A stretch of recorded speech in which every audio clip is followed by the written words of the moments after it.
Halo semuanya, dunia perpajakan di Indonesia lagi ada di tengah-tengah transformasi yang besar banget.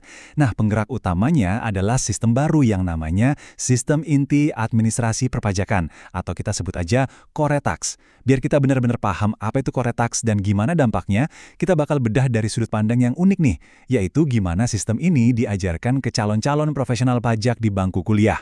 Oke, kita bakal mulai dengan ngelihat masalah apa sih yang sebenarnya mau diselesain sama Coretex. Terus, kita akan dalamin sistemnya sendiri buat ngerti apa itu Coretex. Setelah itu, kita lihat contoh nyatanya, gimana Coretex ini bekerja buat pelaporan pajak perusahaan. Dan terakhir, kita bahas apa artinya semua ini buat para profesional pajak di masa depan. Oke, kita mulai dari akarnya dulu ya, yaitu masalahnya. Jadi sebelum ada Coretex, sistem pajak digital di Indonesia tuh bisa kerasa ribet banget. Wajib pajak itu harus gonta-ganti banyak aplikasi cuma buat nyelesain satu kewajiban. Ini yang bisa kita sebut sebagai labirin digital.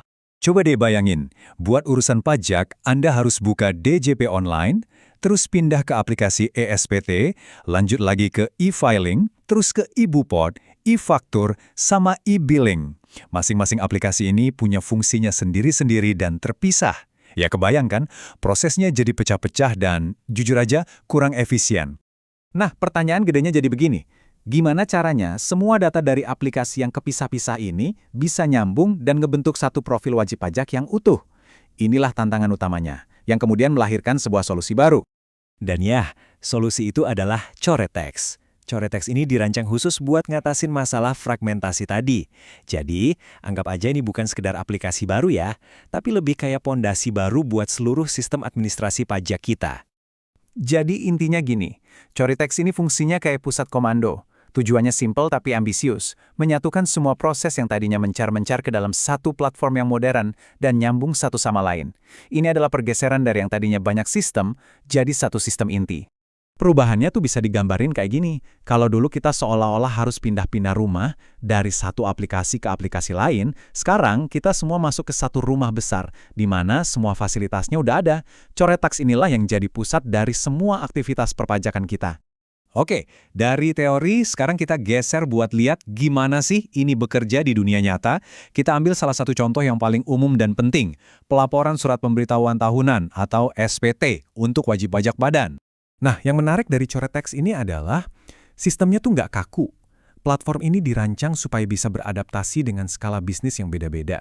Dan ini kelihatan jelas banget dari cara sistem ini ngehandle pelaporan SPT badan. Coba lihat bedanya. Buat perusahaan yang omset tahunannya sampai 4,8 miliar rupiah, mereka pakai aturan PPh final yang perhitungannya lebih simpel, berdasarkan PP 55 tahun 2022. Nah, proses di Coretex-nya pun dibuat lebih ringkas. Sebaliknya, perusahaan dengan omset di atas angka itu harus ikut tarif PPh standar di pasal 17, yang butuh pembukuan lengkap. Untuk yang ini, Coretex nyediain alur yang jauh lebih detail. Ini nunjukin betapa fleksibelnya sistem ini. Sekarang, kita lihat yuk dampaknya buat orang-orang yang bekerja di bidang ini. Soalnya, implementasi Coretex ini bukan cuma soal ganti software, tapi juga mengubah tuntutan keahlian bagi para profesional pajak. Yap, jadi untuk bisa benar-benar jago pakai Coretex, nggak cukup cuma tahu tombol mana yang harus diklik. Profesional pajak modern itu harus punya pemahaman yang dalam tentang konsep di baliknya, dan yang paling krusial, harus ngegunainnya dengan landasan integritas yang kokoh. Kerangka keahlian yang dibutuhin itu bisa kita bagi jadi 4 pilar. Pertama, jelas ya kemampuan teknis buat ngitung, bayar, dan lapor. Kedua, pemahaman konseptual soal digitalisasi. Ketiga, penguasaan teori akuntansi dan perpajakannya itu sendiri.